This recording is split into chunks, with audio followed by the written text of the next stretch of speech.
I got involved a couple of years ago, and I said, wait a minute. Did I hear right? Jesus, son of Joseph? Oh yeah, it's not significant. It's just Jesus, Joseph, common names. But I instinctively felt two Marys, Wait a minute, maybe somebody should just ask the right questions.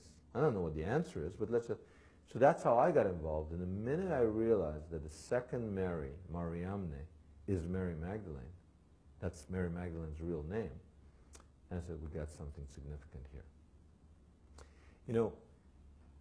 All this may sound academic to people, but let me give you an example. Imagine 2,000 years from now, Liverpool, UK, they're digging, they're building a building. Suddenly they find an ancient cemetery, a cemetery from our time, or close to our time, just slightly in the future.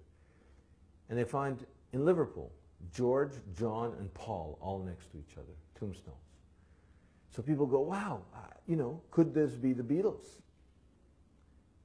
And they say, experts 2,000 years from now say it couldn't be the Beatles. Why? Because George, John, Paul, common names in the UK.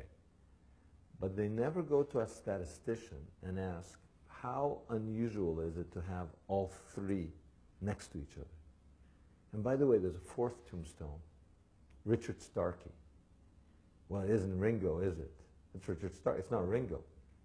What if they didn't know that Ringo's real name was Richard Starkey, that Ringo was his nickname? In a sense, statistically speaking, historically speaking, Mariamne, the second Mary in our tomb, is Ringo. Because everybody calls her Mary Magdalene, but nobody knows the latest in New Testament studies.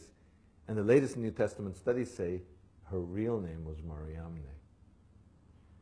So the minute I realized that, I said, oh my God, you have New Testament scholars here that know that her name is Mariamne, but don't know that an ossuary with that name has been found next to a Jesus, son of Joseph.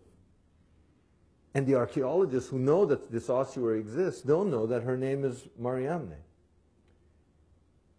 What if I connect the dots?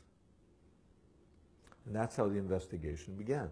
Because at least at that point, the evidence was compelling enough to go to statisticians, to go to DNA experts, to go to patina experts.